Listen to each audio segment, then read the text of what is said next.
Hello, welcome to Temple University Japan campus. I'm Robert Dejarek from ICAS. Just before we start, a few things. You have a mobile phone, you can put it on vibrate. If you're not on our email list and would like to get invitations from us directly, you can give us your business card. There's a box here, or you can give me your business card. And also, if you want to contribute to fund our programs, which are free, I think we're one of the few places in Tokyo that offers free intellectual activities, you can give money in the box. For some reason, someone left coins, but we're asking for a little more than coins. Well, we take gold coins, Olympic medals especially, and then we'll melt them. So I'm extremely happy to have Stefan Lippert, who is both a friend and a colleague, and as Shakespeare said, brevity is the soul of wit, so the only thing I will say is we're extremely happy to have him, and now the floor is his. Thank you. It was French efficiency. So thank you very much, Robert, for your kind invitation. Is that fine here with the recording system? Does everything work okay? Yeah, good evening, ladies and gentlemen. My name is Stefan Lippert. I'm a professor here for international business at Temple University. And yeah, today I would like to share some insights with you on Japanese hidden champions and their Western peers, world-class beyond Toyota. Over the last 2-3 years or so, we have been snowed under bad news from the corporate sector in Japan, in particular the electronics sector. Record losses at Panasonic, record losses at Sharp, record losses at Sony, maybe sales even of Sharp to Chinese peer and competitor. Especially the electronics industry seems to be in dire straits. Today we will take a look at some Japanese companies from the electronics sector. We will see they do quite differently, and we will try to understand why. What are the hidden champions? This concept has been introduced by my former colleague and friend Hermann Simon, not Herbert Simon, Hermann Simon, in the early 1990s. And these companies are small or medium-sized businesses, so we do not talk about Toyota here or Sony, so smaller companies, mid-sized companies, but they are number 1, 2, or 3 in the world market. They are hidden, not known to the general public. Sometimes on purpose, so we prefer to remain hidden. Sometimes because their products are quite difficult to understand or to see. Revenue is below $4 billion or Sanzen Kokuen. And it's a phenomenon of the era of globalization since the 1990s. Of course, many of these companies existed before 1990, but this massive growth that we can observe since the 1990s has been fueled by globalization. There are about 2,500 hidden champion companies worldwide. Most of them are based in 3 countries, in Germany, in the United States, and in Switzerland. It's about 800 or so in Germany, 800 in the US, and an amazing 150 or so in Switzerland. 200 or so are located in Japan. I personally have done research on them for the last years. I've visited 75 of them, seen typically the CEO. The interviews were conducted in Japanese. I will introduce some of them to you today. My list currently comprises 235 of these companies in Japan. Let's take a look at some examples. And we start with the smallest one, very, very strange company, Nippon Kojundo Kagaku. They are based in Nerimaku, not far away from Ikebukuro, northeast Tokyo. It's a very small company, about $120 million revenue, very profitable though, in the electronics industry. And they have about 90%, not 19, 90% world market share in gold plating solutions used for PCBs and semiconductor mounted packages. So basically what they sell is a solution, is a liquid. And it's not the electronics, it's not a part here, it's just a liquid. And the beauty of this liquid from their point of view is that nobody really cares about it.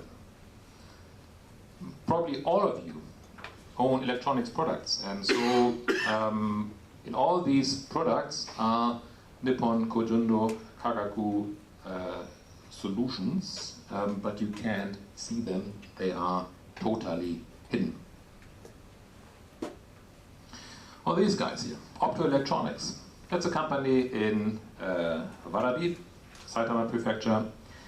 Also around 120 million in revenue, world number 2 in laser engines for barcode readers. They basically own the Japanese market, but in the world market, number 2. Very stable revenues over the last years, profitable despite Lehman shock, far cry from Sony and the others. Miyachi.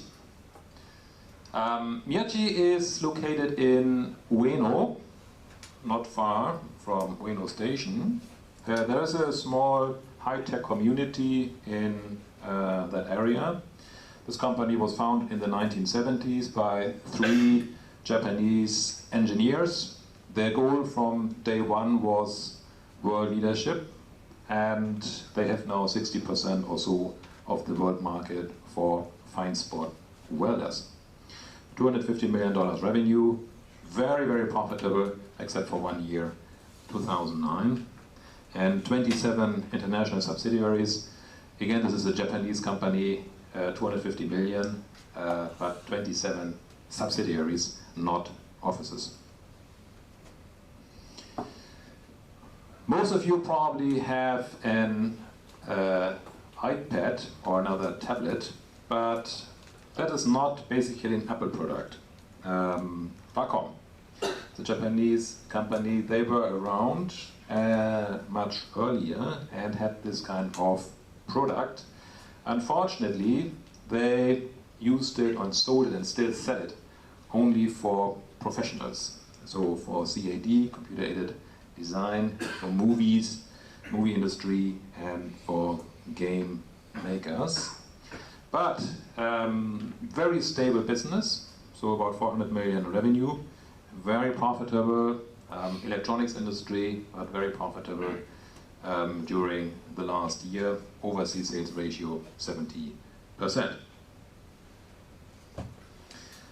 In Osaka, Hirakata City, there's another community of high-tech companies, especially in the chemical and machinery sectors, world leader in particle processing equipment.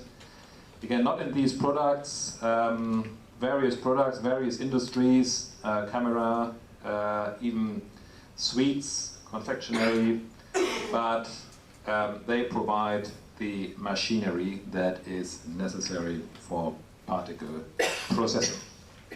68% overseas sales ratio, and see already 1,400 employees worldwide, 350 only in Japan. This is a globalized company. Probably most of you have heard of this company. This is a superstar, of course. It's not really hidden, although if you ask people on the street, even engineers, show me their product, most of them don't know it. They have heard the name. Hamamatsu Photonics, billion-dollar company, world leader, absolute world leader in advanced light sources for medical and industrial applications, especially photomultiplier tubes. 90% world market share. They own the world market in that field. Extremely profitable, despite the Lehman shock, 66% overseas sales ratio. Halbach in Chigasaki, also Chigasaki, about 40 kilometers south of Tokyo, home to a couple of world-class companies in the electronics and machinery sectors, Shonan Kigyo, but Halbach is a superstar among them. $2.8 billion in revenue, very stable, profitable business. This company specializes in vacuum technology, in vacuum equipment for flat panel devices, semiconductor and solar cell manufacturing. About 70–90% world market share depending on the product. Again, this is a pure electronics supplier,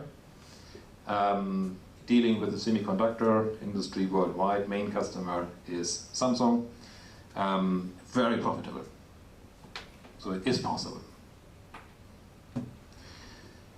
Those of you who eat fish or fish fillet probably have never thought about the machinery behind that. And there's only one company basically in the world that makes this machinery. It's called Bader. The employees are called, those who are educated by them, trained by them, are called Badermen in the fishery industry.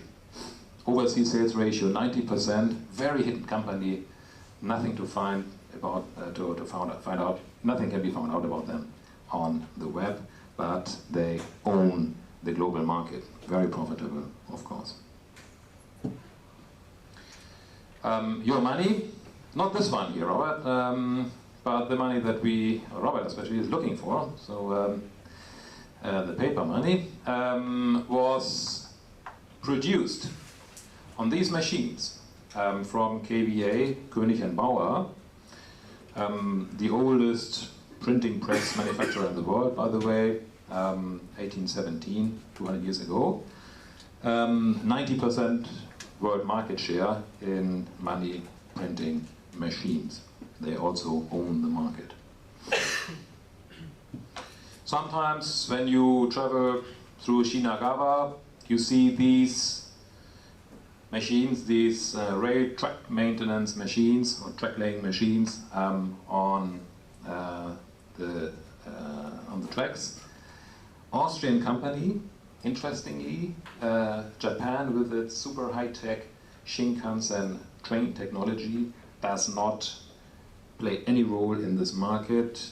JR uses, of course, Plaza and Toyota rail track maintenance machines. Rationale, I don't know where you have eaten today, your lunch, but even here in Japan, it's quite likely that that was prepared, if it was in a cafeteria or in a corporate kitchen, on a combi steamer from Rational.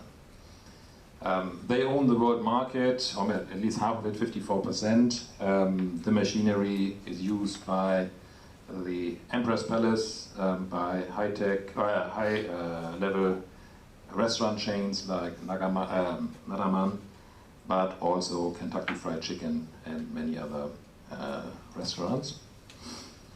84% international sales ratio, and these are machines. It's only one product they have, this kind of combi steamer. You see there are various kinds of food cooked or prepared at the same time. And we had the honor and pleasure here at Temple University in our MBA program to visit this company here in Tokyo, in Iidabashi. So this is the CEO of the Japan operations, Mr. Akai. And you see here these combi steamers, very successful in Japan, and they are preparing rolls there, and our students here had the opportunity to taste what was prepared on these machines. So these are some typical hidden champions. If I may ask, What is your first impression? I think it's quite, typical what we have seen here. There were only 12 companies, but they represent this category of firms. What are your observations? Amazed. Sorry? Amazed. Amazed? I'm amazed. Oh, thank you. Tell the CEOs. They build it. I'm just the reporter here. So, yes, sir. Operating in a niche market, are they growing? Yes. So, niche market is one point. What kind of market? High tech. Yeah, tech, High tech. high tech. Yeah. Business to business? Sorry? B2B? Business to Yeah, business? B2B, obviously. Any difference between the yes, sir. I just that they have obviously superior technology in whatever they're doing. Yeah, technology. So we haven't seen any service company here. Yeah. So technology, one key product. Any difference? Sorry. Yes. I'm just finding the only Japanese companies that you mentioned located in Japan, and also they've been winning over the strengthening the Japanese yen over other currencies, which is amazing. Yeah. If you look at their profitability data over the last 5 years, practically unchanged. So very, very different from Sony and the others. So that also indicates that the talk about the extreme expensive yen and the lack of competitiveness that comes with it is basically an excuse. It's not a root cause. We had the same issue in Europe about 8 years ago when the euro was strong and other currencies were weak, especially the yen. When I came to Japan, it was 168 or 100 so. And that actually made these kind of companies, including the hidden champions here, stronger and not weaker. Yeah. What else? Sorry. I'm curious, you said that they're not known in the general public, but they prefer to be hidden? Yeah. Why, what do you mean by that? Not all, but some of them like to be hidden because they prefer not to be too much to be visible under they try to operate under the radar screen of purchasers and of course the government. Now they say, okay, if we operate like a submarine, we have a kind of technical and strategic advantage. We don't want to be seen. We want to be known by the experts, but we don't want the scrutiny, neither public scrutiny, journalists writing about us or so, nor the scrutiny of purchasers, purchasing. So they are not publicly held. Sorry? They are not publicly held. They are privately. No, they are publicly held. So you find information on the web, especially the Japanese ones, not the other ones here. That's the difference between Japanese and the Western ones. But basically they try to keep a low profile. They focus on the technology, not on PR. And the idea is, of course, from a sales perspective, if you do not really appear on the radar screen of the purchasers, and that is especially true here for the first company, Kojindo Kagaku, gold plating solutions. Show me any purchaser in a big electronics company who cares about gold plating solutions. They care about machinery, they care about parts, components, modules, and so on. But solutions, that comes in small bottles. Invisible. It's just a solution. Who cares? Profitability, 90%. Show me any other product. I mean, not even Goldman Sachs makes 90%. And this is in the electronics industry. And we talk about a company that has production in Tokyo. In Tokyo. Not exactly a cheap place. In Ikebukuro. Yeah. So it's possible, but you want to be, you don't want to be seen. So the market, though, is of that size that you're describing, 50–60%. So if it's a $400 million revenue, their profit goes to 900. Their revenue goes to 900 if they doubled and they had the whole market. Yeah. So that's probably not as interesting to buy. That's the other point. So they have the extreme focus strategy. Try to be focused, and focus, as we will see later, makes the market small. They try to own the small market, as the gentleman over there said. It's very focused on a niche, and they don't try to interfere also with their neighbors that own other niches. Sorry. I think they're based on the strengths of the industry where Japanese companies happen to be very strong. Yeah, that's another point. Obviously, some industries are dominant here, but especially the industry sector as such. If we look at the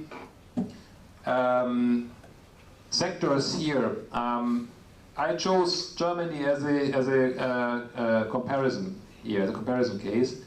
In Japan, more than 90%, around 90% of the hidden champions belong to the industrial sector. So they are manufacturers.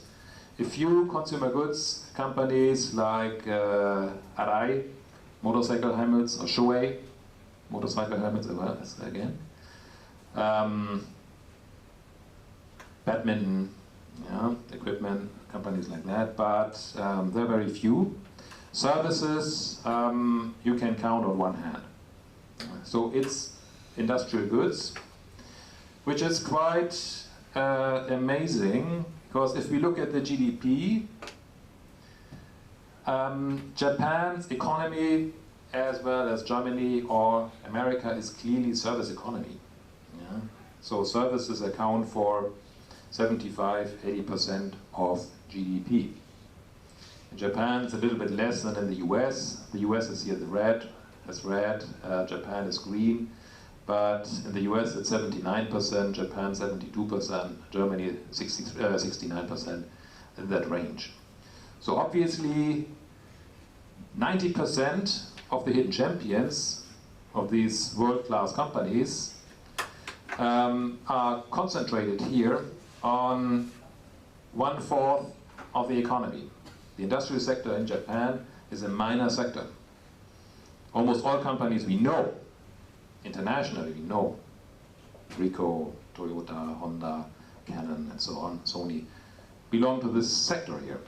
But if you look at the economic data, if you look at the GDP, you will find it's a minor sector. So, the hidden champion entrepreneurs, those who deserve our amazement, those who build up these companies from scratch, they focus, interestingly, on the industrial sector. And the question is, why? One reason is talent. So if you want to build up a world-class company, if you want to be world #1, you need world-class people. And even if you do rail, trucking or maintenance machinery, or in vacuum equipment, whatever, you need the best of the best. And at least in Japan, there is a strong feeling that monozukuri, making things, has a certain dignity, certain intrinsic value. And obviously, monozukuri companies are attractive for top talent. So that is a little bit different in other countries, but in Germany we can observe similar things. Also in Germany, for example, financial services have never been so attractive to top graduates as, let's say, in the UK or the United States. And especially in electronics, top talent is willing to work for these smaller companies because they provide creative space and career opportunities. If you are a graduate of Tokyo Technical University, Tokodai, and you work with Toshiba, you have to wait at least 20 or 25 years until you have a position with some responsibility. Whereas in these smaller companies, it can go much quicker. This is largely correlated to the courses which are offered by Japanese universities. Yeah, of course. Also, yeah. The next point is opportunity. Japan is a risk-averse, has a risk-averse culture. Welcome. Risk-averse culture, and It is, of course, easier if you want to build up a global company to follow an existing path.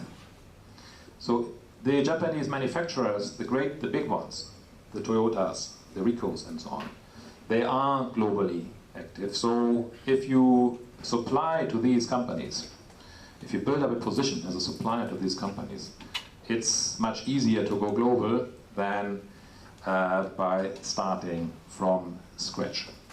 And the industrial sector is highly competitive.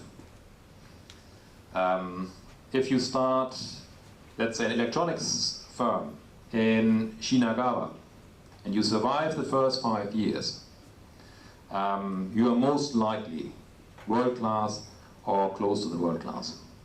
The same as a private equity firm, let's say, in Manhattan. If you survive the first 5 years in New York, you are very, very good, no doubt. If you set up a, let's say, private equity firm or investment bank in Shinagawa or in Bavaria, doesn't mean that much. So it depends, of course, also on the environment. These firms here are not by chance in the most difficult, in the most competitive environment. Electronics company in Shinagawa, Otaku. What else do you want? That's where the action is. And those who survive that, they are of course good. Whereas in the service sector in Japan, you can be number one, let's say here, even as an agency company, ad agency company, you can be a great consulting firm, whatever.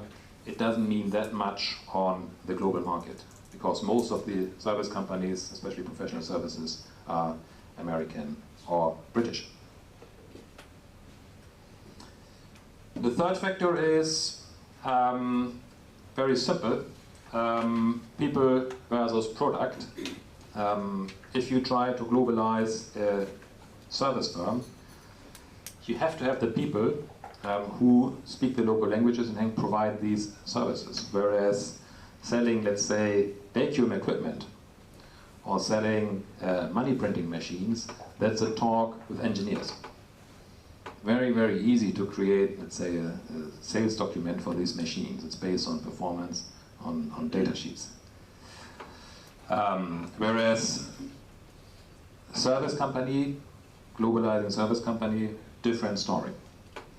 And my own experience here as former CEO of a global service company, the consulting, strategy consulting business, is it is very, very difficult to find the talent, the Japanese talent, the local talent that you need. And of course, it's also difficult for Japanese companies or for hopeful hidden champions, because the education system here is not designed to feed these companies, as globalizing service companies, with the right talent.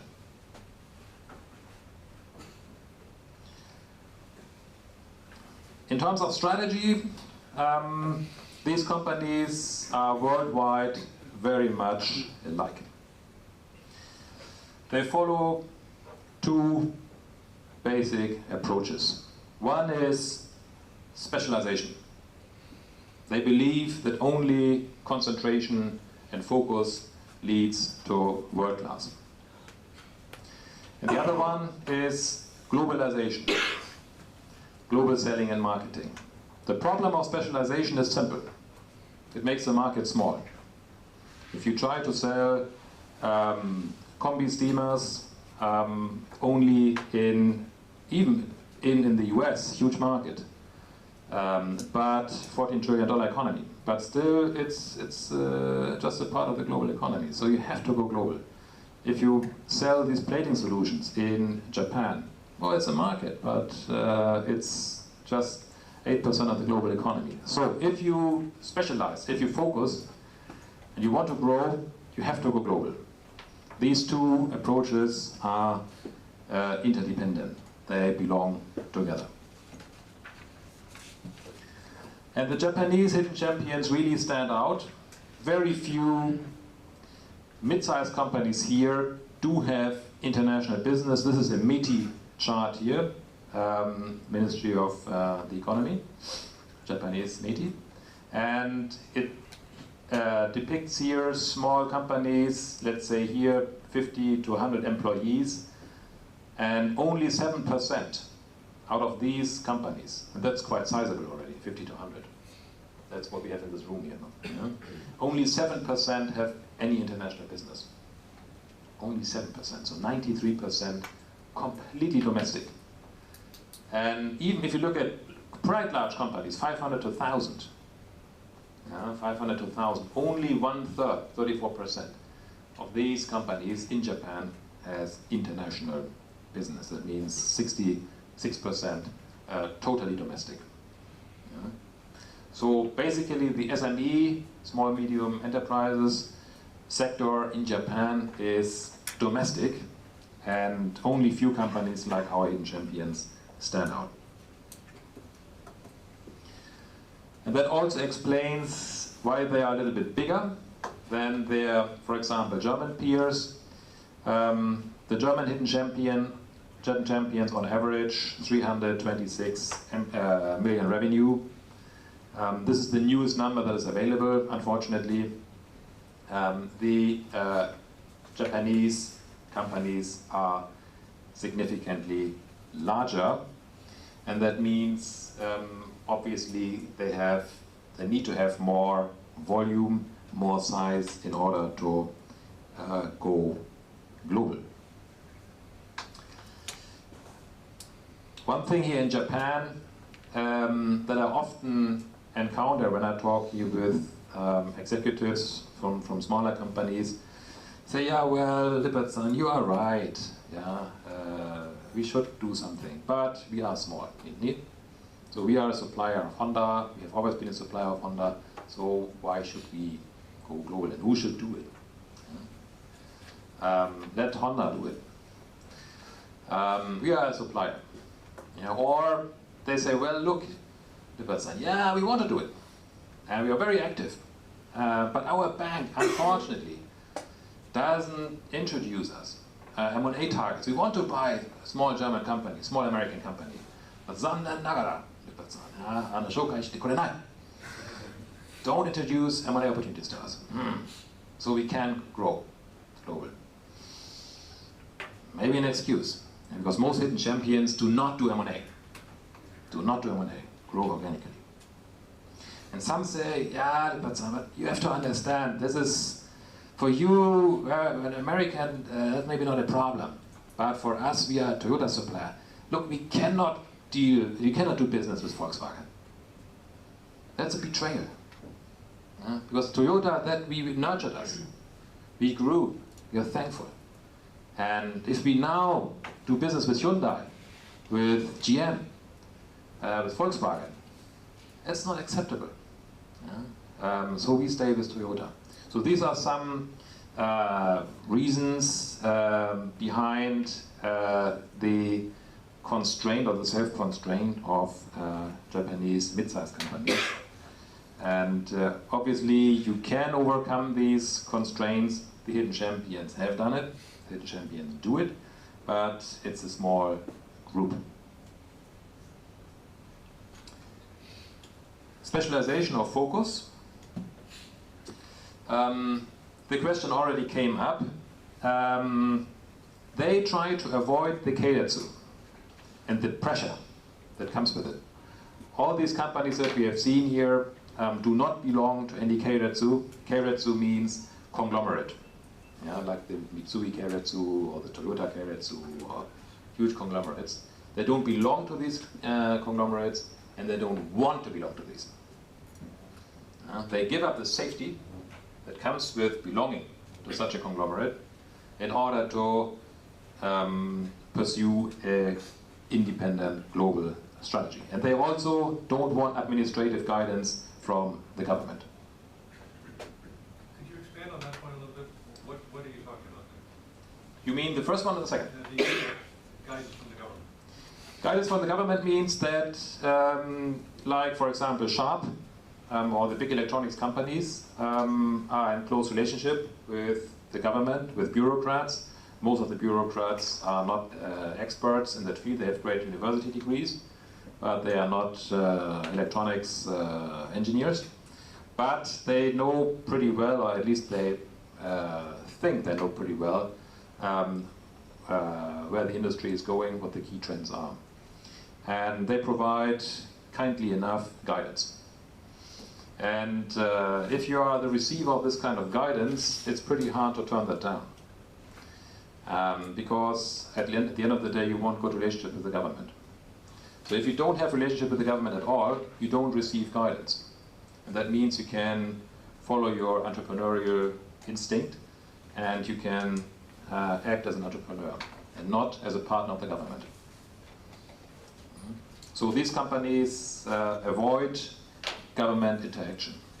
They sell to the government, if it's in defense or another sector, but they avoid close interaction with the government. And they also defy the textbook strategy. So you are here at the university, Temple University, and probably most of you have heard that it's a bad thing to be squeezed. Yeah? So good business is either on the, if you do raw materials, so you supply raw materials, or you have a brand. You sell a branded product at the end. But in between, if you make parts, if you make components, modules, you are squeezed. Yeah. That's the basic story. And marketing professors, strategy professors teach that all over the world. But unfortunately, it's not true. And any of you who have been working with private equity firms, with the smartest investors around, know that private equity investors look exactly for this kind of firm.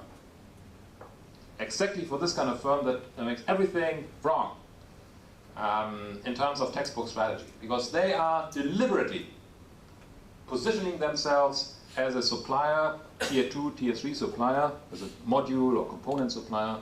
They don't want to be at the end of the market. They don't want to be seen. They don't want to have branded end products, and they don't want to be in the raw materials market. They want to be exactly there where all the professors say it's a bad place to be. Tier 2, tier 3 suppliers. Focus on parts, components, modules that are invisible but indispensable. That is the trick. Like the gold plating solution guys, or fish filleting machines. You look at the fish, you look at the boats, you look at the crews, but who cares about these machines? But these machines are core, they are indispensable in the fishery industry. And another thing, these products are invisible or often invisible, but they are sold across sectors. So it's one core technology, let's say gold plating solutions, but it's sold across industries. Or Hosokawa Micron, the guys from Osaka, remember this company here?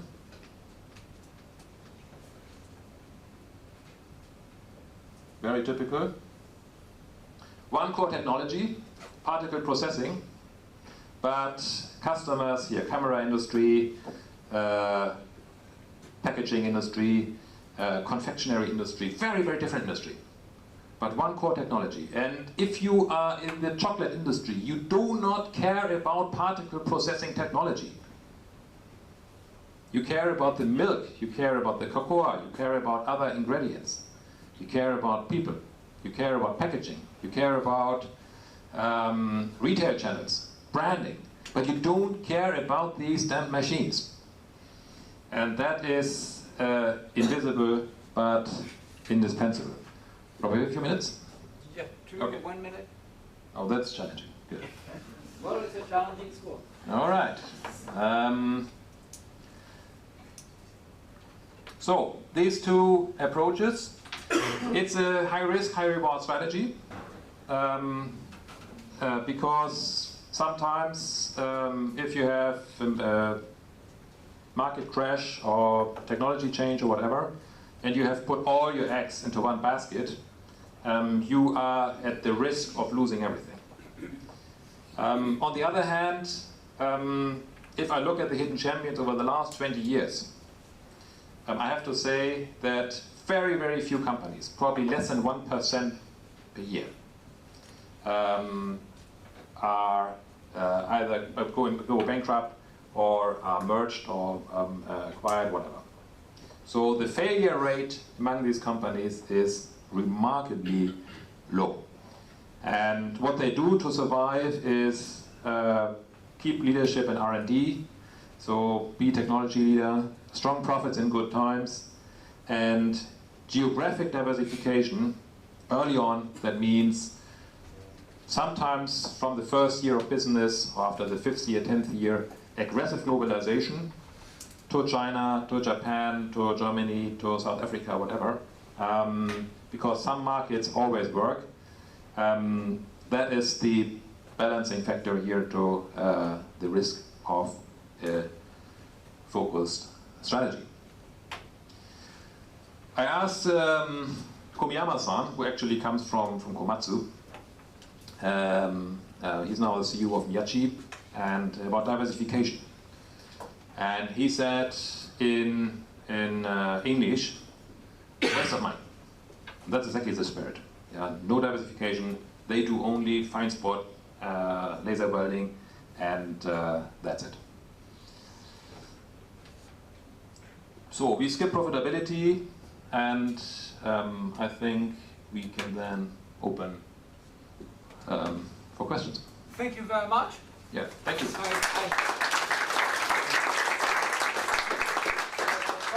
It was a very dynamic group. It asked many questions. I will ask the first question because I've got the prerogative of being here. This is obviously great for the company. If you look at it from a macro point of view, if you look, I was at a meeting today at an embassy. Someone asked, "What's the future of the Japanese economy?" What does this mean for Japan? In other words, is this enough for Japan to go forward, or is it just an opportunity for investors? Now we talk here about 200 companies that represent the best of corporate Japan. I have, as I said, met about 75 CEOs of these companies, and I have come to the conclusion that this is the real world class in Japan. These companies consistently have impressed me much more than big companies that everybody knows.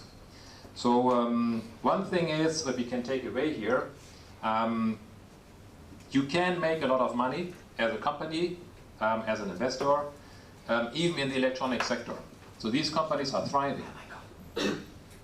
These companies have not suffered from the Lehman shock because they are diversified, have a global reach, and they are number 1 or number 2 in their technology. So if you have this kind of position, you have a very stable business. If you are extremely diversified, like some large electronics makers here, Sony, for example, is in about 1,000 businesses. Recently, I visited a pharmaceutical marketing company, M3, and I learned, oops, it's a Sony company. I said, why do they do pharmaceutical marketing? They should focus on electronics. That's what they can do. But the hidden champions do only one thing, and so this is one thing that the large companies can learn here. If you talk about the future of the Japanese economy, you cannot turn Sony into a hidden champion, but you can turn business units of Sony into hidden champions. You can turn business units of Panasonic into hidden champions, or you can apply the hidden champion strategy on these business units. So not at the corporate level. Panasonic will never become like this, cannot. But on the business unit level, yes. And if we provide on the political level the support, and on the educational system, also educate this kind of people that are needed, then this could be kind of a benchmark or example for what Japanese companies can achieve. A friend of mine, Kuroda-san, he's the CEO of almost hidden champion in Kawasaki, Kuroda Precision Industries. And I asked him, okay, what is your biggest bottleneck? And he said, our sales engineers don't speak English. If they spoke English, we could have achieved higher market share. And he said 10, 15, 20 percentage points higher market share. They have now 35–40% in the world market. So they could be world leader if they had this kind of people. Yeah. But he doesn't find these people. He says language and human resources are the obstacle in our global strategy. So these kind of companies see a lot of space for growth, but they are also constrained by the lack of talent. So it's a message here for the big companies, especially for the ailing conglomerates, for the Panasonics and Sharps and so on. How can it be that Sharp is so deep in the red that they burn billions of dollars, and big supplier of them, Alvag, swims in money? Yeah? How can that be? That Sharp, they have the super brand. Every kid in the world knows Sharp. Everybody knows it. A big brand, big tradition, 100 years old, burning money. Whereas those who seem to be tier 2, tier 3 suppliers, tier 1 suppliers, squeezed in an unfavorable place in the supply chain, they make money.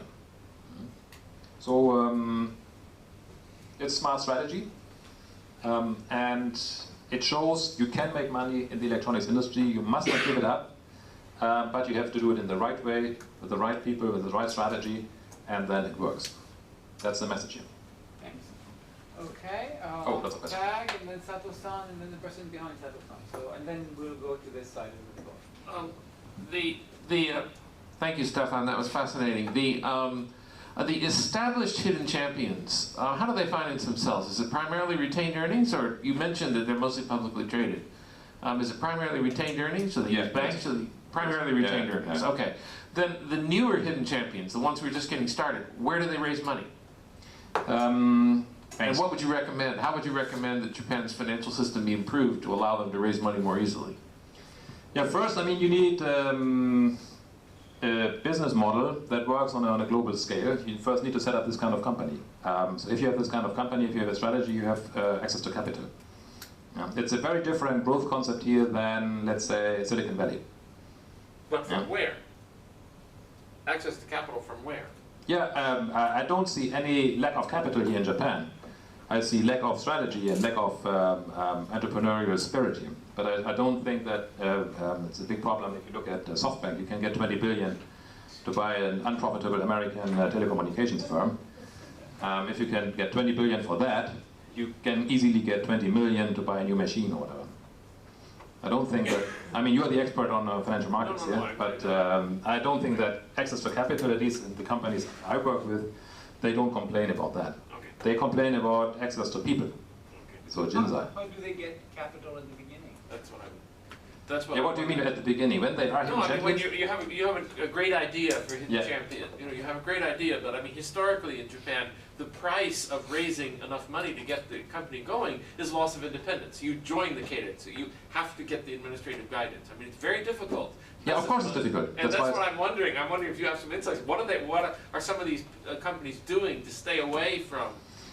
You can't go to a Japanese bank and get financing on the basis of a nice business plan. So where are they getting it? Yeah, one thing that sets the Japanese here a little bit apart from the hidden champions around the world is many of them have a family background, like Kuroda-san, this company, have a family background, and they go public quite early because they say you have to do it to distribute the responsibility because our top employees don't trust family decisions. So we saw the company Optoelectronics at the beginning, yeah? And so that's the story. I asked the CEO why this early IPO, and he said, yeah, that's the only way to retain the talent. Because if you, in Japan, there's another constraint, if you go to a bank as an employee of a mid-sized company, and you want a Jutaku loan, and the company is private, you have a very hard time. Yeah? So, and then the top talent says, okay, I'd rather go to Toshiba. Maybe I have not so much creativity or space there, but I get a Jutaku loan, and I can build my home. Yeah? So, but family background is not uncommon. I do not have data on that because this is quite difficult to find out. You can look at the biggest shareholder. If it's a family name, then you have an indication already. But interestingly, to go back to Murphy Sensei's question, I have when I do these CEO interviews, I always ask for the CEO agenda and Shacho no Gambo. What is the perspective on the future of the company, the Shacho? And I ask them also for the 3 most pressing agenda points. So what is really an issue for them? And I would say in about 80% of these interviews, it's Hito. Hito Kanemono, it's always Hito. I do not advertise here for HR companies, just the opposite. But it is Hito, it's not Kane, it's not money. I've never heard anything, to be honest, I have 75 interviews. I don't recall any interview where we talked about financing. But of course, these companies, once they are hidden champions, they are established, and then it's quite easy to go to Japanese bank. All right, there are many more questions. Sato-san, yeah. I'm still looking forward to hearing about more things that you found in amongst the 200 companies they have in common. In other words, what other things they have in common, please? Many things. So one is they are normally in the countryside, or not. They avoid the big cities. What I've shown you here are companies a little bit around Tokyo, but hidden champions worldwide have a strong preference for locations in mid-tier cities. For a simple reason, it's quite easy to retain talent. Once people are there, they stay there. Especially if you look at these German hidden champions, we saw Rational, the company that makes these combi steamers, cooking systems, in Landsberg. Where is Landsberg? So even most of the German population doesn't know that. They know somewhere in the south, but American hidden champions, almost all of them are in very, very remote places. You won't find them in New York or in Boston. Exceptions, yes. Medical equipment, there are some, but basically they are on the countryside. For the Japanese ones, they are all in Honshu, on the main island, but they prefer normally remote locations. Another thing is leadership. They define most of the leadership principles of Japanese companies. So the Kaisha, based on seniority, seniority-based promotion, on a deep sense of belonging. And I often hear from these guys, we promote based on performance only. So it's a more or less meritocratic or meritocracy Western promotion system. And they look for people who want to leave the Honsha, the headquarter, because they know we can grow only globally and not from the headquarter. Whereas talent normally here prefers to work for the headquarter because that's where the action is. So they decentralize not only their business, but they decentralize also the organization. The most extreme case so far I've seen is Hosokawa Micron. It's a powder processing company from Osaka. Very, very small headquarter in Osaka, and there's no Honsha feeling. There's not an impressive entrance hall or ukitsuke or whatever. Very down to earth. Everything basically happens in their locations around the world, decentralized. I visited with this group of Japanese students, a European hidden champion in the industrial testing business. They have their Japan headquarter or their Japan office in Yokohama.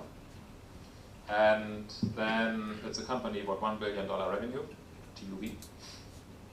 And they showed a world map. And said, okay, we are here. On the world map, there were 160, 170 small light bulbs around the world. There they have their offices, there they do their businesses, or their business. For most of the students, that was just awesome. They couldn't believe it. They thought they were taken for a ride, because they said a 1 billion company cannot be on 170 locations in the world. Maybe Sony can, or Sharp, or whatever, but not this kind of small company. And these Japanese companies, the same thing. That, of course, is an obstacle or is a constraint because you need to find these people who are willing and able to go to these places. And if you are told and taught from early on that it's good to be in the big city, in the Honsha, because that's where the stability is. That's where you are seen, and that's where you have a stable career path. That's at the same time a big challenge for them. So these are some common points. It's organization, it's very leadership driven, it's not bureaucratic, it's decentralized, very entrepreneurial, and in that sense rather untypical for a kaisha, for a Japanese company. It's still monozukuri, still very Japanese, but it's not like Toshiba or Toyota.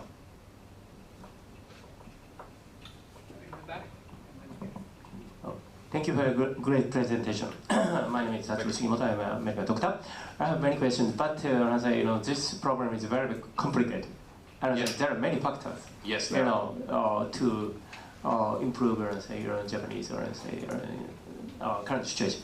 And I have one question is, for example, Sony is a previous leader. Has a priority or think the human beings, human resources is very, very important, and grows the employees. But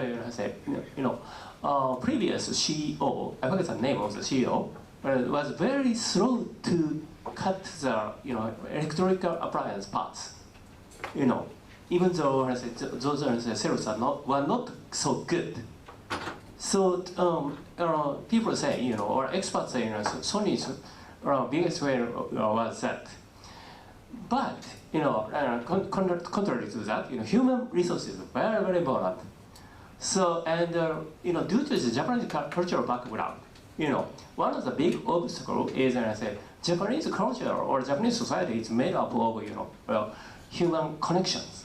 So it's very maybe it's one of the biggest obstacle. Like TPO still has the Japanese government very important, or agriculture field is very important. So very, very tangled. But please give me a suggestion.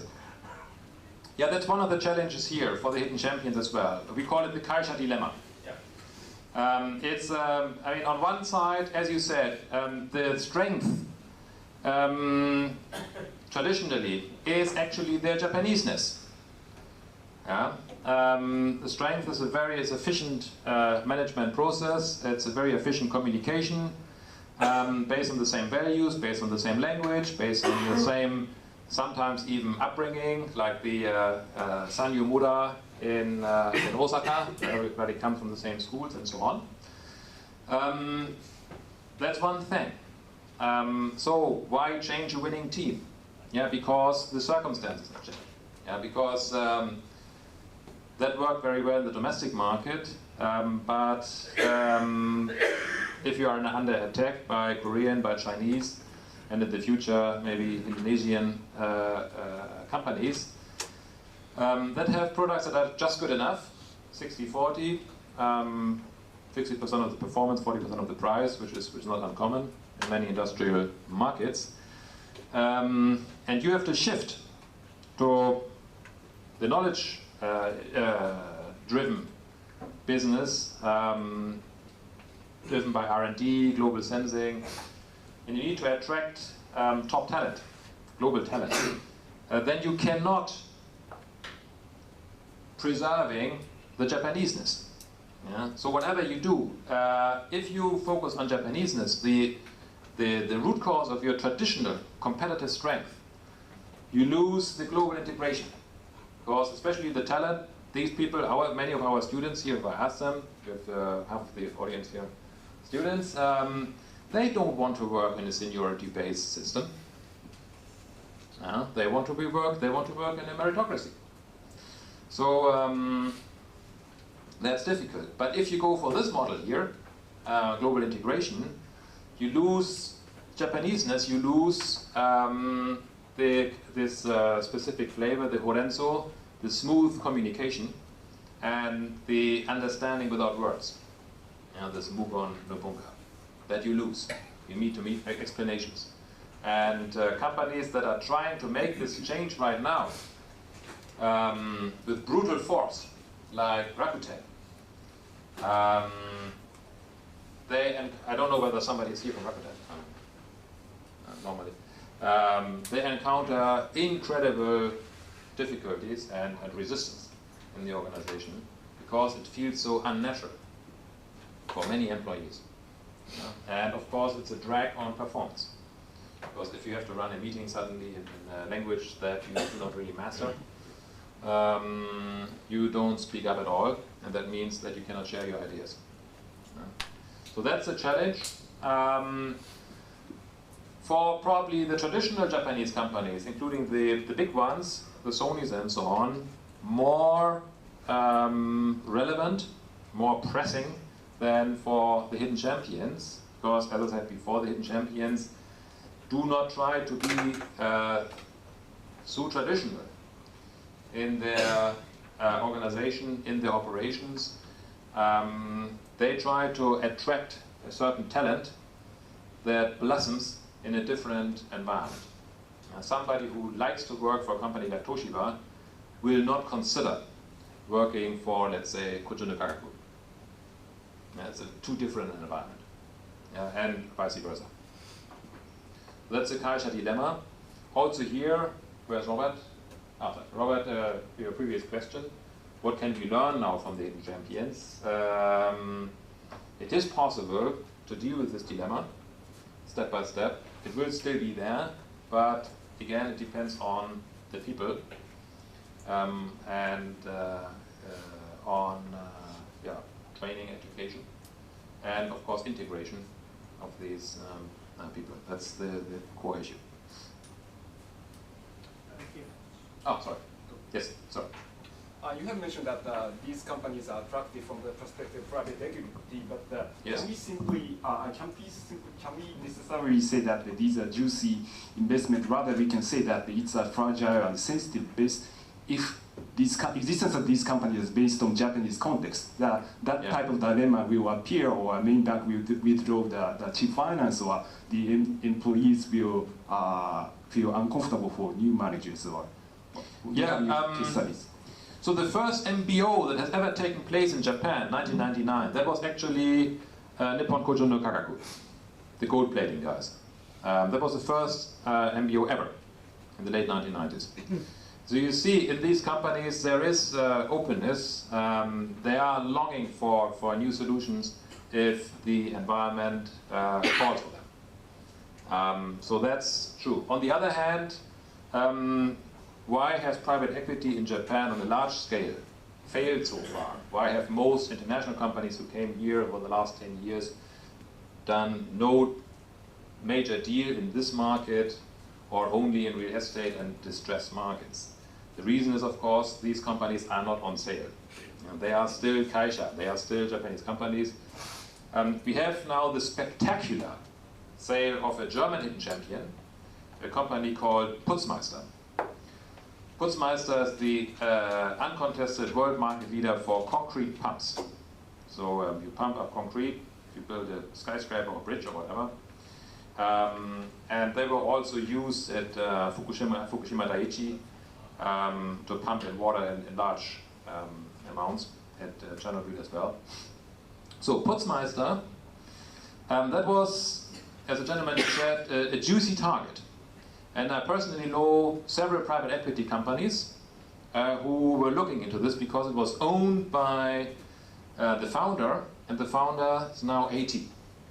And there were no family members available for succession. So, of course, private equity companies lined up. World #1, clear business, clear strategy, top brand, and succession problem. So it's a dream for an investor. What happened? In a landmark deal, in January 2012, for the first time in history, a Chinese company, it's called Sunny, not Sony, Sunny, acquired this hidden champion, Putzmeister. And they got this company not the private equity firms. So what we see right now in this market outside Japan is that these companies are more willing to sell themselves to Chinese investors. The next company was Schwind. Schwind is the number 2 in the global concrete pumps market. And a few months after the Putzmeister deal, Schwind sold itself to a big company from China. And then an Austrian crane company, Palfinger, $1 billion company, came and said, okay, we also want to do business in China. So they sold themselves to a company from China. So it's not a sale yet, it's a JV, but it will be a sale probably soon. So this is a new trend. Probably this will not apply here to the Japanese market, but for those hidden champions in the West, especially in Europe, who are global number 1, but have some difficulties in China due to a lack of connections, due to a lack of small organization. I mean, China is a big country, it's like a continental US, right? They are more open now, but it's a kind of idiosyncratic corporate culture, and that is what the Western hidden champions share with the Japanese hidden champions. Pride, kind of groupishness, belonging, and the leadership team especially deeply involved, passionately involved, personally involved in the company. So not a cool professional dry management approach, more like, family companies. And that makes it naturally difficult for a private equity investor, for these number crunchers here, to integrate such a company and to even improve the profitability. Because they are profitable, some of them extremely profitable, which makes it even more difficult to squeeze out more return.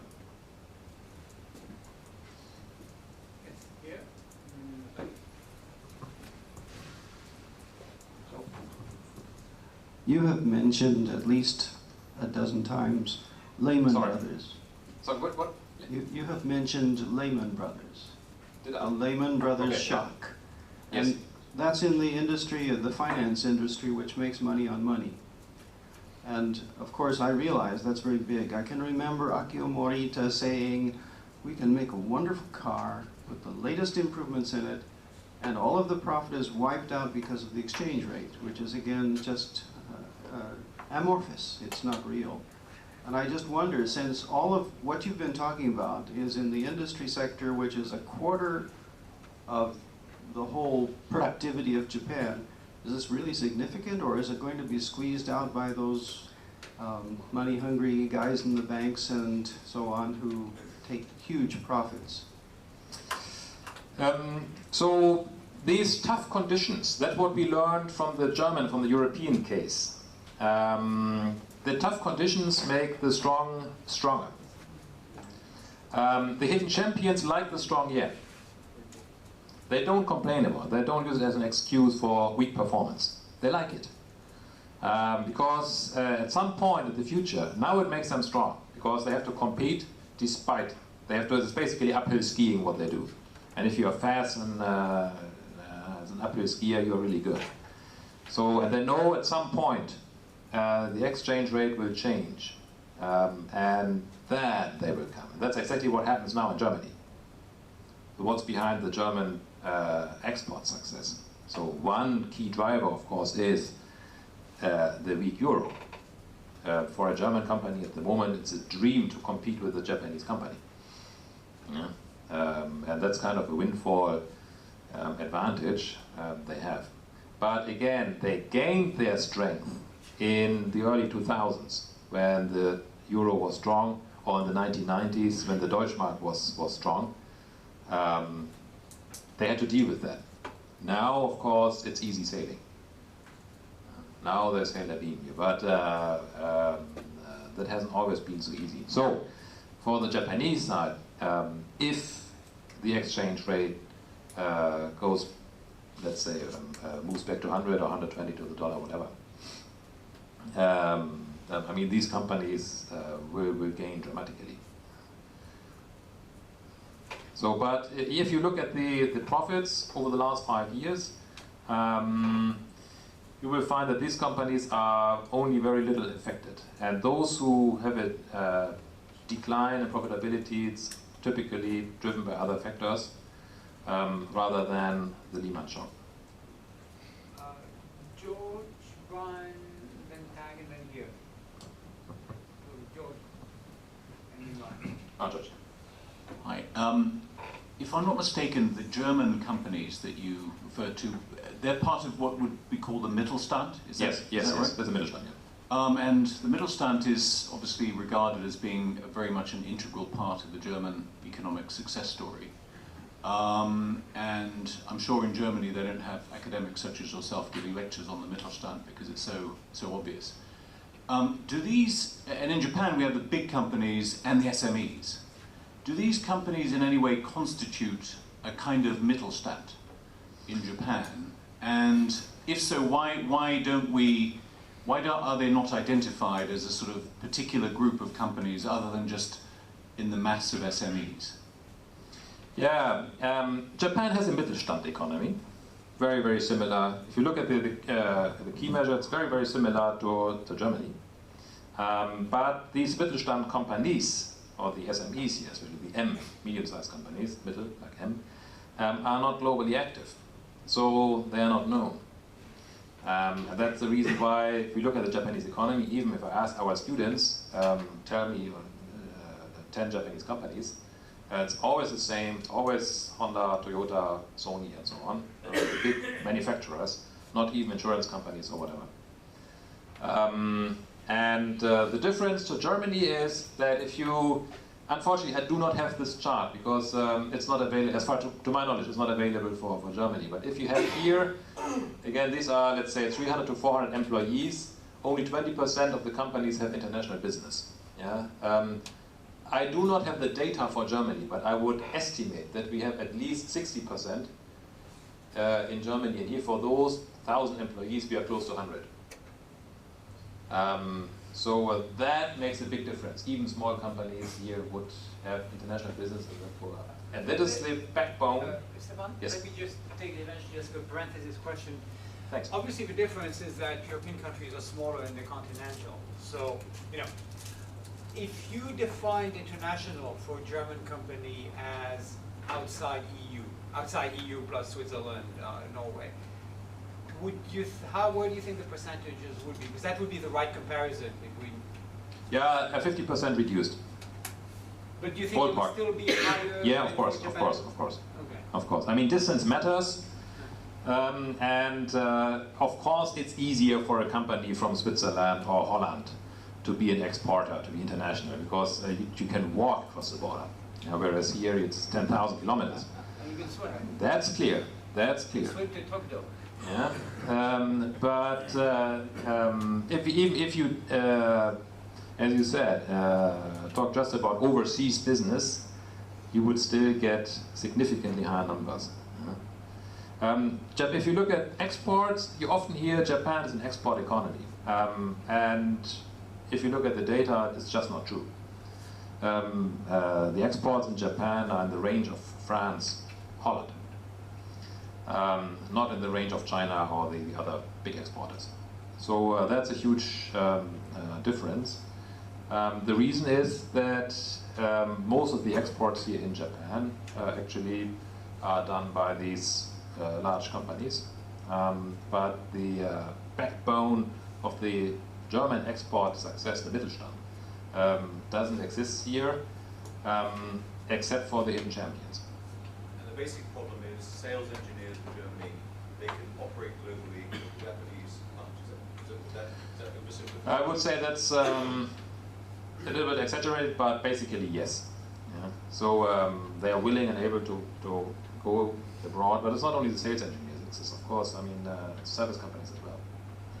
And it's not about M&A. So my former company, American consulting firm, McKinsey, they have never done M&A. They are everywhere. They have 100 offices around the world. Boston Consulting Group, another great consulting company, A.T. Kearney, all these firms, they haven't done M&A. You don't need to do M&A. This is was one for me that was quite striking. When I saw this the first time, I said, "Oops." And if we look at distance, if you sell a machine or an engineered product, distance certainly plays a smaller role than for a service. So it's much easier to cross 10,000 kilometers if you have to sell, let's say, a kind of vacuum equipment than consulting service or accounting service. Brian?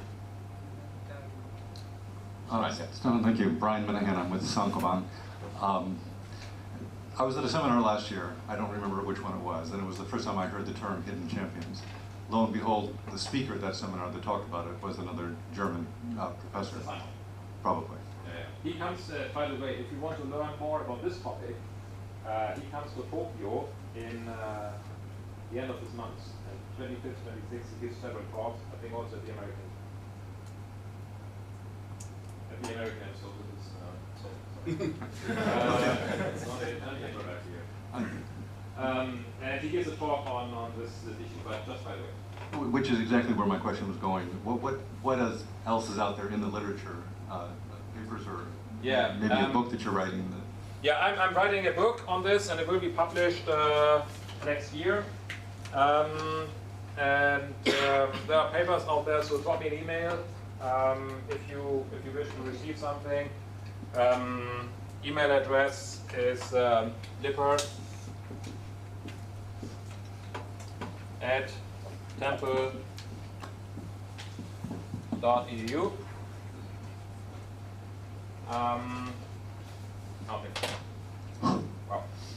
So Temple.edu, and yeah, check out Hermann Simon.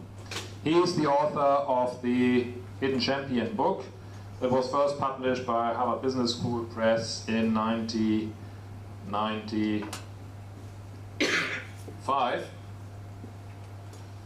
And actually, that book grew out of a discussion he had with Ted Levitt, the marketing guru at the Harvard Business School.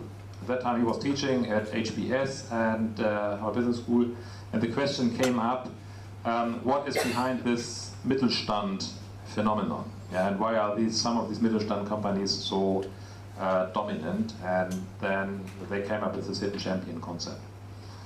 In my experience, as a teacher here of strategy, I think it's still probably the most robust concept in comparison with others that we've seen over the last 20-25 years, from good to great and so on. Because the company examples in the first book, 1995, which I still use as a textbook, I think it's easier to use than the newest version from 2009.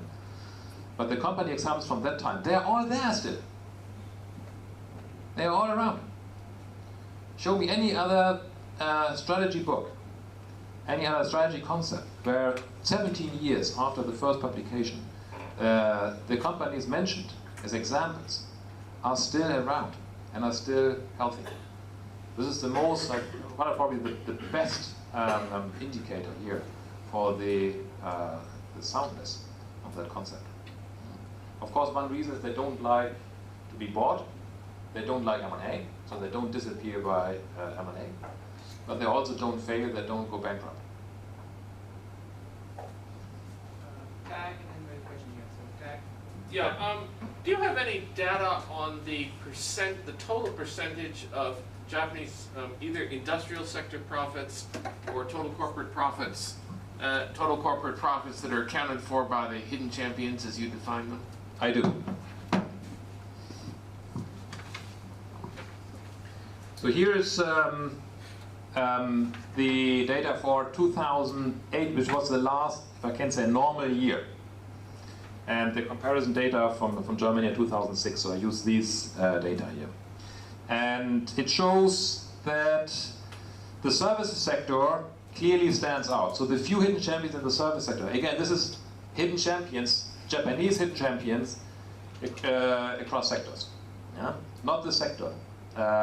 So the service sector here stands out. 25% operating profit and about 10% net profit. So that's 25% of total profits and services are generated by hidden champions? No, again, these are the hidden champions in the service sector. And on average, their operating profit is 25%. Oh, I see. This is their profitability ratios. Profitability ratio for the Japanese hidden champions in the service sector. I see. Yeah? On average, the operating profit is 25% on sales. Or the ratio on sales is 25%. What about companies in general? Much lower. Okay. Much What lower. about percentage of total Japanese corporate profits? That I do not have. Okay. What I'm looking for, look, the underlying question is, do these hidden champions represent the salvation of the Japanese economy? In some sense, yes, because they are way more profitable and way more globalized than their peers. But we have to see one point. Even here machinery or chemicals, these are world-class companies only, about 200 companies in total. But this was a good year, 2007. It was a very good year. Relatively, weak yen, of course. 2007, the euro was 150 or so. But still, if you look here at chemicals, if you look here at machinery, world-class companies, but net profit, just 7%. Or here, electrical machinery. And these are the guys like Albach and so on. We're talking about operating profit of not even 10%. In a good year, champions. Yeah? If you compare this with the sector in general, with the thousands of companies in that sector, you will see they operate 1-2%. So they just stay buoyant above the waterline. But the two challenges they have, one is, we talked about that, people. One is Jinsai, Hito. But the other thing is, despite their being champion, despite their being the yokozunas of the Japanese economy, the profitability is mama. And the entrepreneurs who build up these companies, the entrepreneurs who go for it, who go global, they shun the most attractive, the most juicy sector, the service sector. Because in terms of profitability, the service sector here is the most attractive one. But they go into machinery, electrical machinery, precision instruments and so on, where the profitability is low. But the risk, of course, also low, because you can follow the big ones. As a service company, high risk, high reward. If you make it to the global market, if you become a Japanese service hidden champion, then this is a very, very juicy business. Of course, all these guys in internet companies follow the example of Mikitani-san and others. We will see. But still, the entrepreneurial energy that it takes to build up a world-class company, a hidden champion, the entrepreneurial energy, the drive, the spirit, are focused completely on the industrial sector, on 1/4 of the economy, with its low profitability. Again, here the profitability of the champions, not of the sector. Precision instruments, ridiculous, 3.5%. That you can get from a government bond. But that is the other challenge. So one is Hito, and the other one is profitability. Because if the profitability is not so good in good times, in 2007 that was business rock and roll. That was everything. That was fantastic until March. To follow up, are they interested in hiring foreigners? For example, they yes, of course. But are they doing it? Yes. Okay. Yes, Where yes, are yes, they yes, hiring them from? And yeah, from the for the markets they go into. Yeah. So. You just said they have a problem. They don't have engineers who can't communicate with with foreign customers? Are they like hiring Chinese who are studying in Japan? Are they? Yes, that's one target, of course. So Chinese, Americans. Now the focus is Asia mostly, but also for university graduates. If you are interested in a career with a world-class company and you don't like bureaucracy, you are not ready for entrepreneurship, you're not ready to set up your own company yet, but you want to work in an entrepreneurial environment, this is definitely something to take into consideration. Because these companies are open, and normally, as a career goal, we just saw the picture here of Mr. Akai. I think he became CEO of this hidden champion company here in Japan at the age of 38 or so. He left Panasonic. He was vice president Panasonic in Europe. He was the youngest vice president ever, 28, Panasonic.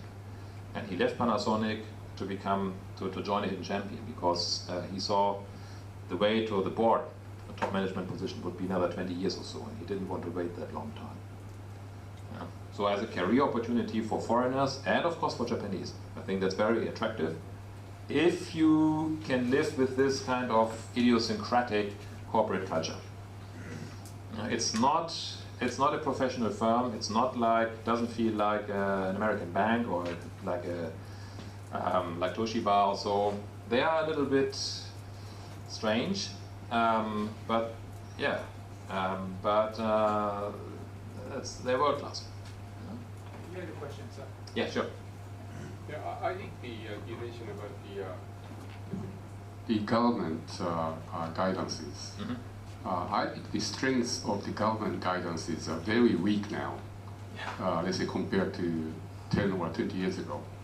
The other aspect is the trade aspect. You know, if you do not follow the guidance from, let's say, Keidetsu, that aspect is also getting very weak. For example, Denso, which is, as you know, the largest a part supplier for Toyota, they sell the many things to Ford, GM, and other European car companies.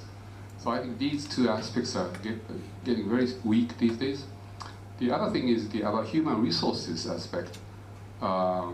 Independent of how large or how successful, how unsuccessful, all of these companies always have human resource aspect. You know, Sony wants to have, you know, a lot better people than they have now. All of these, you know, hidden champions, they also want to have a good people. So that aspect is, I think, a international aspect, and independent of how successful or unsuccessful they are, the same issue.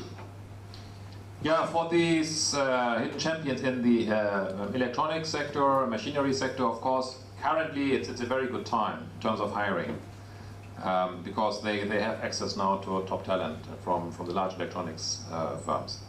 So that when I updated the charts, I was surprised that, for example, Alvag, they added 1,000 people since I gave the last time the speech a couple of months ago.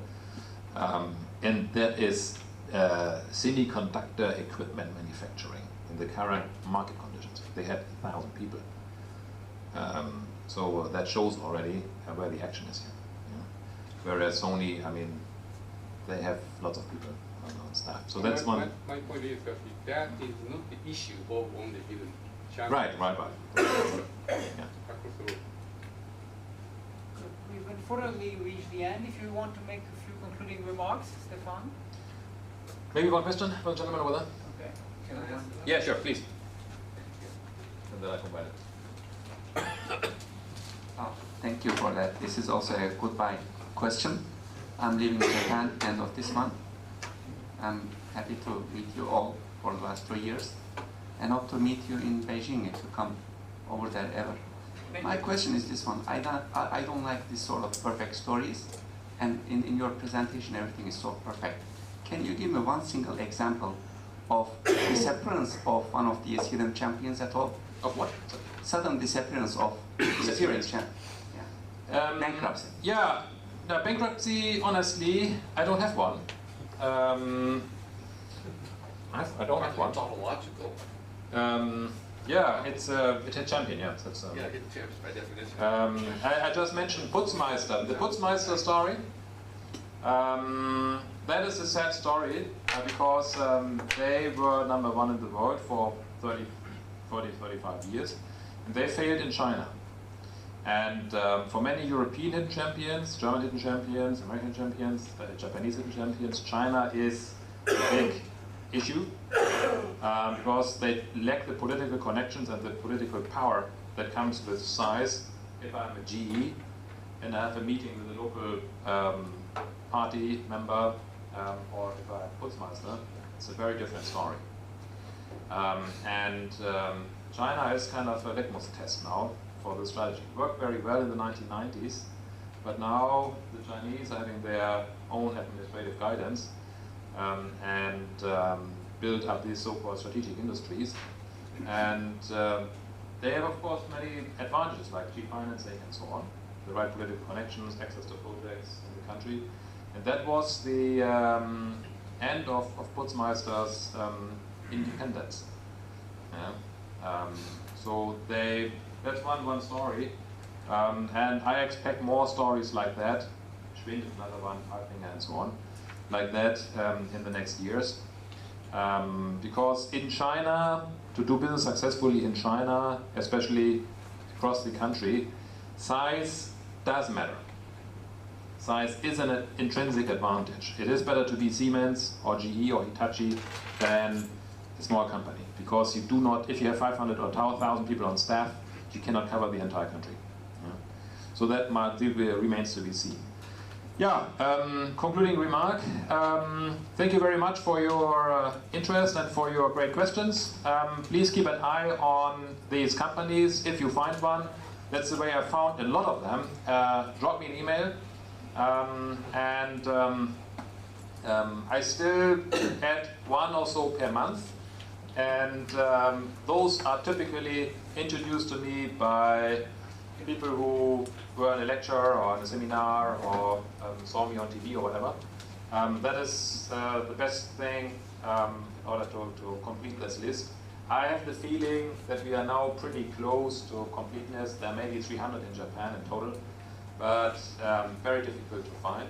But if you are in a certain sector and you suddenly realize, oops, there's only one company, and their products or their services are synonymous with the product category, that indicates that it might be a champion. I found another one just last week, a Dutch company that is global #1 in bakery supply, especially some powders for